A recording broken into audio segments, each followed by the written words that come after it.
युद्ध अब पहले की तरह मैदानों, पहाड़ों और जंगलों में ही नहीं लड़े जाते। अब जंग का नया मैदान है साइबर स्पेस। यही वजह है कि दुनिया की मौजूदा ताकतें अपनी साइबर ताकत को मजबूत करने की कोशिश कर रही हैं। इसी कोशिश का हिस्सा है हैकिंग आर्मी। वैसे तो कोई देश ये कहता नहीं कि हम हैकिंग आर्मी बना रहे हैं, लेकिन दुनिया के ज्यादातर देश पिछले कई सालों से इस मोर्चे पर लगातार काम कर रहे हैं। तो इस बार दुनिया जहान में हम विशेषज्ञों की मदद से हैकर्स की खतरनाक और बेहद रहस्यमयी दुनिया में झांकने की कोशिश करेंगे। और हमारा फोकस होगा ईरान, रूस और उत्तर कोरिया पर। पार्ट 1, रूस, हैकर्स या hero. Russian police has no idea in the 1990s how to 1990 के दशक में रूसी पुलिस साइबर क्राइम से अनजान थी। सोवियत संघ के विघटन के बाद रूस में कई इलेक्ट्रॉनिक्स इंजीनियर और मैथमेटिशियन बेरोजगार हो गए। रोजी रोटी कमाने के लिए उन्होंने इंटरनेट की दुनिया को खंगाला। उस समय साइबर सिक्योरिटी को लेकर ना कोई संवेदनशीलता थी, ना ही कोई जानकारी। ये है रूस के खोजी पत्रकार आंद्रेई शोशनिकोव, हमारे पहले विशेषज्ञ। आंद्रेई शोशनिकोव बताते हैं कि हैकिंग का साम्राज्य रूस के हुनरमंद बेरोजगारों ने खड़ा किया, जो बैंकों, वित्तीय संस्थानों और विदेशी सरकारों की वेबसाइट को निशाना बनाकर खुद को किसी हीरो से कम नहीं समझते थे। उस दौर में रूस में हैकर्स नाम की एक पत्रिका भी छपा करती थी, जिसमें हैकर्स अपनी कामयाबी के किस्से सुनाया करते थे। Hacker was one of the first magazines about the Russian hacking culture. Hackers उस दौर में अपनी तरह की पहली पत्रिका थी। रशियन हैकिंग कल्चर पर इसका बड़ा असर था। उस समय के नामी गिरामी हैकर्स और साइबर क्रिमिनल्स किसी न किसी रूप में इस पत्रिका से जुड़े हुए थे। रूस की खुफिया एजेंसी FSB को इन हैकर्स के बारे में मालूम था, लेकिन हैरानी की बात यह थी कि रूस की सरकार को इन हैकर्स की करतूतों से कोई नाराजगी नहीं थी, बल्कि वो तो इन हैकर्स का फायदा उठाना चाहती थी। रूसी पत्रकार आंद्रेई शोशनिकोव बताते हैं कि FSB के चीफ निजी तौर पर कई रूसी हैकर्स को जानते थे। उनका दावा है कि रूसी सरकार के इशारे पर साल 2007 में रूसी हैकर्स ने पड़ोसी देश एस्टोनिया पर साइबर हमला करके उसकी सैकड़ों वेबसाइट को हैक किया था। Estonia says it's under cyber attack, with its internet sites becoming jammed and disabled. इसके एक साल बाद ही रूसी हैकर्स ने एक और पड़ोसी देश जॉर्जिया पर एक बड़ा साइबर अटैक किया था। We experienced the first full-scale campaign of cyber warfare. लेकिन इस बार रूसी सरकार ने फ्रीलांस हैकर्स की मदद नहीं ली, बल्कि इस साइबर अटैक को रूस के सरकारी हैकर्स ने अंजाम दिया, जो दरअसल रूस की खुफिया एजेंसी के ही कर्मचारी थे। There was real officers in secret services buildings who were. रूस की सीक्रेट सर्विस के अफसर जॉर्जिया की वेबसाइट्स को हैक कर रहे थे। रूस की सरकार को लगा कि वो फ्रीलांस हैकर्स पर बहुत भरोसा नहीं कर सकते। इससे बेहतर तो ये होगा कि वो अपनी हैकर्स आर्मी तैयार करें, जो देश की सेवा करे। इसलिए सीक्रेट सर्विस के लोगों को हैकिंग का हुनर सिखाया गया। ऐसा माना जाता है कि आज की तारीख में रूस के पास बेहद ताकतवर साइबर सेना है। रूसी हैकर्स पर बीते अमेरिकी राष्ट्रपति चुनाव में दखलंदाजी के आरोप लगते रहे हैं। व्हाइट हाउस, नेटो और पश्चिमी देशों के मीडिया नेटवर्क भी रूसी हैकर्स के निशाने पर रहे हैं। रूसी हैकर्स के साइबर अटैक में एक खास ग्रुप का नाम कई बार सामने आता है। इस ग्रुप का नाम है फैंसी बियर। माना जाता है कि हैकर्स के इस ग्रुप को रूस की मिलिट्री इंटेलिजेंस चलाती है। They are real secret service agents, and if you look at the list that was published. ये दरअसल रूसी सीक्रेट सर्विस के एजेंट्स हैं। पिछले अमेरिकी चुनाव में दखलंदाजी के सिलसिले में जब आप स्पेशल प्रोसिक्यूटर म्यूलर की जांच रिपोर्ट देखेंगे तो पाएंगे कि उनमें जिन 12 लोगों के नाम हैं, वो सब रूसी सीक्रेट सर्विस के एजेंट्स हैं।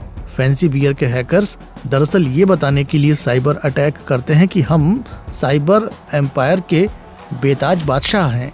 90 के दशक में हॉलीवुड फिल्म मैट्रिक्स से प्रभावित होकर जिन रूसी साइबर इंजीनियर्स ने हैकिंग के साम्राज्य की बुनियाद रखी थी, वो आज खूब फल फूल रहा है। लेकिन हैकिंग के इस खेल में रूस अकेला नहीं है। पार्ट 2, ईरान, हैकर्स की Khan. On one of the occasions I know I was being hacked very early in the morning. एक बार ऐसा हुआ कि जब मुझे लगा कि मैं हैकिंग का शिकार बन रहा हूँ। सुबह का वक्त था, यही कोई 6 बज रहे थे। मैंने अपने दोस्तों को फ़ोन लगाया जो गूगल में टॉप सिक्योरिटी इंजीनियर्स हैं। उन्होंने बताया कि हाँ, कोई है जो तुम्हारे अकाउंट में सेंध लगाने की कोशिश कर रहा है। ये हैं हमारे दूसरे विशेषज्ञ करीम साजापोर, जो अमेरिकी थिंक टैंक कार्नेगी एंडोमेंट में ईरान मामलों के जानकार हैं। करीम हैकिंग का शिकार हो चुके हैं। उनकी शक की सुई ईरान की ओर घूमती है।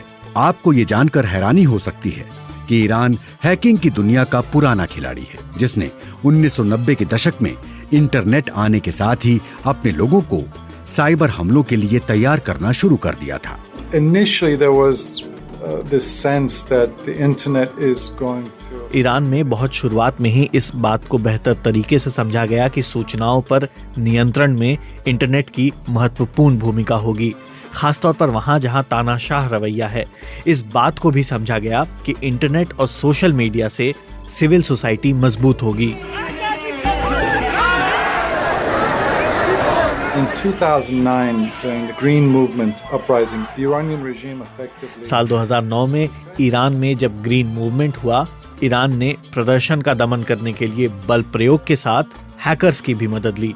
प्रदर्शनकारियों के सोशल मीडिया अकाउंट्स और ईमेल्स को हैक किया गया, उन्हें धमकाया गया और जेल में बंद कर दिया गया।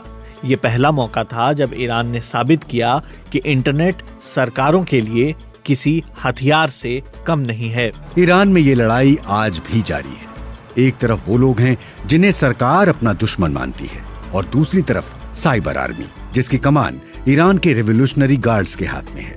when Iran first started to flex its muscles in the cyber space में ईरान ने जब अपनी ताकत दिखानी शुरू की और ट्विटर जैसी सोशल मीडिया साइट्स को निशाना बनाया, तब वो अपने आप को ईरान की साइबर आर्मी कहने लगे। ईरान की शिक्षा प्रणाली एक से बढ़कर एक इंजीनियर और वैज्ञानिक तैयार करती है, लेकिन इनमें से ज्यादातर अमेरिका और यूरोप चले जाते हैं।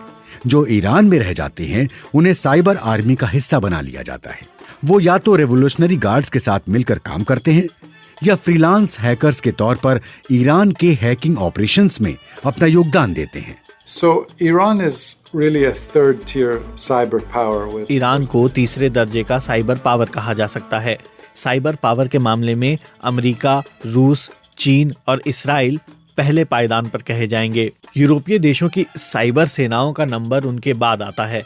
ईरान के लिए साइबर वॉर दो धारी तलवार है। एक तरफ अमेरिका और इस्राइल उसे साइबर वॉर का निशाना बनाते रहते हैं, दूसरी ओर ईरान पलटवार करता रहता है। इस लड़ाई ने ईरान को साइबर स्पेस के मामले में बहुत कुछ सिखा दिया है। उदाहरण के लिए साल 2012 में ईरान की ऑयल इंडस्ट्री पर साइबर अटैक हुआ और उनके सिस्टम्स की हार्ड ड्राइव से डेटा उड़ा दिया गया। ईरान ने इस हमले से सबक सीखकर 3 महीने बाद हूबहू इसी तरह का हमला सऊदी अरब पर किया और लगभग 30,000 कंप्यूटर्स का डेटा सऊदी अरब के हाथ से निकल गया। इस तरह के साइबर अटैक होते रहते हैं। कभी ये सामने आ जाते हैं और कभी इन पर चुप्पी साध ली जाती है। पार्ट 3 उत्तर कोरिया, कागज पर keyboard. Compared to other countries like China or Russia, we know very, very, very little about North Korea. चीन और रूस जैसे देशों के मुकाबले उत्तर कोरिया के बारे में हम बहुत कम जानते हैं, लेकिन जो एक बात पक्के तौर पर जानते हैं वो ये है कि उत्तर कोरिया के साइबर ऑपरेशन के पीछे उसकी खुफिया एजेंसी RGB का हाथ होता है। ये है हमारी तीसरी विशेषज्ञ प्रिसेला मोरियोची, जो रिकॉर्डेड फ्यूचर नाम की साइबर सिक्योरिटी कंपनी में साइबर हैकिंग मामलों की जानकार है। इससे पहले कई वर्षों तक उन्होंने यूएस इंटेलिजेंस सर्विसेज के लिए काम किया, जहां उत्तर कोरिया पर उनकी पैनी नजर होती थी। They created a system in the late 90s and that's continued through today for 1990 के दशक में उन्होंने जो सिस्टम बनाया वो आज भी काम कर रहा है। इसमें 13 से 14 साल की उम्र में बच्चों में मैथ्स और इंजीनियरिंग का हुनर देखा जाता है और फिर उन्हें एक खास स्कूल में भर्ती कराया जाता है, जहां उनके हुनर को और अधिक निखारा जाता है। इसके बाद ये बच्चे 2 खास यूनिवर्सिटी में दाखिला लेते हैं, जहां से वो या तो सॉफ्टवेयर इंजीनियर बनकर निकलते हैं या फिर उत्तर कोरिया की साइबर आर्मी में शामिल हो जाते हैं। In the early days of the North Korean cyber training program, North Koreans didn't really have access to. शुरुआती दिनों में उत्तर कोरिया में साइबर ट्रेनिंग प्रोग्राम इस तरह से था कि कंप्यूटर और इंटरनेट नहीं होने पर बच्चे पहले कागज पर कीबोर्ड बनाकर सीखते थे, फिर उन्हें असली कीबोर्ड पर हाथ रखने का मौका मिलता था। इसके बाद उत्तर कोरिया अपने बेस्ट स्टूडेंट को आगे की पढ़ाई के लिए चीन या एशिया के बाकी देशों में भेजता है ताकि उन्हें इंफॉर्मेशन टेक्नोलॉजी की एडवांस ट्रेनिंग मिल सके। इनमें से कई छात्र पढ़ाई पूरी करके चीन या दूसरे देशों में ही रुक जाते हैं और वहीं से अपने देश के लिए हैकिंग को अंजाम देते हैं। ऐसा करके वो अपने देश को पैसा भेजते हैं। प्रिसेला मोरियुची का दावा है कि उत्तर कोरिया की साइबर आर्मी में शामिल नौजवानों को वॉरियर्स की तरह देखा जाता है। समाज में उनकी अच्छी खासी प्रतिष्ठा होती है। उनकी संख्या कितनी है ये जानना लगभग नामुमकिन है, लेकिन एक अनुमान के मुताबिक उत्तर कोरिया के साइबर वॉरियर्स की तादाद 2000 से 3000 के आसपास हो सकती है। So their first goal is kind of level the playing field on the internet because it's a field in which they can compete. इस तरह उत्तर कोरिया साइबर वर्ल्ड में अपनी मौजूदगी दर्ज कराता है। साइबर हैकिंग के जरिए वो अपने खिलाफ लगे आर्थिक प्रतिबंधों की भरपाई भी करता है।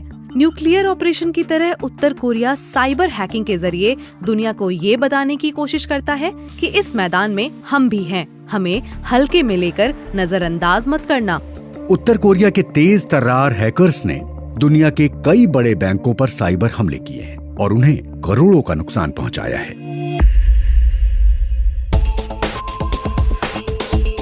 Part 4 Crypto Mining. Finding clues is actually not that hard. सुराग खोज निकालना इतना मुश्किल भी नहीं होता। हर अपराधी अपने पीछे कोई सुराग छोड़कर जाता है। मैं जब किसी केस को सॉल्व कर लेती हूँ तो खुशी के मारे मेरी आंखों में आंसू आ जाते हैं। मैं इस प्रोफेशन को बहुत प्यार करती हूँ।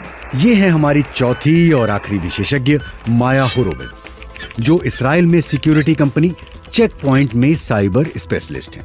So usually the techie or the nerd who actually writes. आमतौर पर साइबर हमलों के पीछे IT प्रोफेशनल्स ही होते हैं। ये 3-4 लोगों की टीम बनाकर काम करते हैं। एक टारगेट खोजता है तो दूसरा सेंध लगाता है और तीसरा टारगेट के अकाउंट पर हाथ साफ करता है। इस काम को किसी ऑपरेशन की तरह बहुत सावधानी से अंजाम दिया जाता है। ये दुनिया के अलग अलग हिस्सों में बैठकर एक दूसरे से बेहद दूर होते हुए भी साथ मिलकर काम कर रहे होते हैं और एक दूसरे को निकनेम से जानते हैं। माया बताती हैं कि अक्सर हैकर्स टेलीग्राम नाम के सोशल मैसेजिंग ऐप के जरिए एक दूसरे से संपर्क साधते हैं। टेलीग्राम इनक्रिप्टेड मैसेज सर्विस है जो अपराधियों और चरमपंथियों के बीच खासी लोकप्रिय है। साइबर क्रिमिनल्स अपने काम में एक दूसरे की मदद लेते रहते हैं। वो एक दूसरे को कोड या सॉफ्टवेयर बेचकर भी पैसा कमाते हैं। साइबर क्राइम अब पूरी तरह से एक कारोबार जैसा हो गया है। जैसा कि हर बिजनेस में होता है, धंधे को बढ़ाने के नए नए तरीके खोजे जाते हैं। हैकर्स की दुनिया में भी नित्य नए तरीके खोजे और आजमाए जा रहे हैं। Today, the trend is to use cryptocurrency miners. आज जो ट्रेंड है उसमें क्रिप्टोकरेंसी का इस्तेमाल किया जा रहा है। क्रिप्टोकरेंसी एक तरह की वर्चुअल मनी है। साइबर दुनिया के अपराधी इन दिनों बिटकॉइन जैसे वर्चुअल करेंसी को निशाना बना रहे हैं। वर्चुअल करेंसी को कैश से एक्सचेंज किया जा सकता है।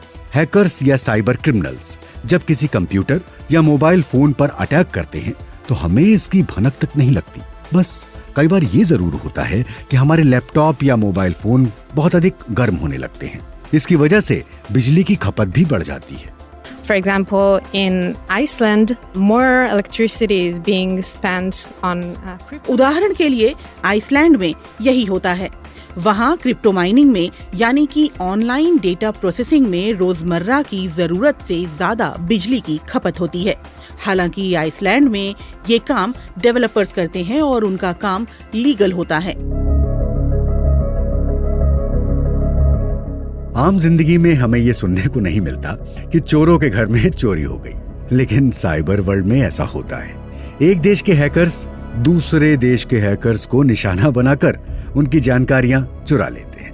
अपनी गोपनीय जानकारी को चोरी होने से बचाने के लिए दुनिया के तमाम देश साइबर सिक्योरिटी एक्सपर्ट्स को रक्षा पंक्ति में सबसे आगे रखते हैं। जिस तरह से भाड़े के सैनिकों के दम पर युद्ध नहीं जीते जाते, उसी तरह सिर्फ फ्रीलांस हैकर्स की मदद से कोई देश साइबर स्पेस में अपनी जीत सुनिश्चित नहीं कर सकता। यही वजह है कि दुनिया के ज्यादातर देश पेशेवर साइबर एक्सपर्ट्स को अपनी आर्मी का हिस्सा बना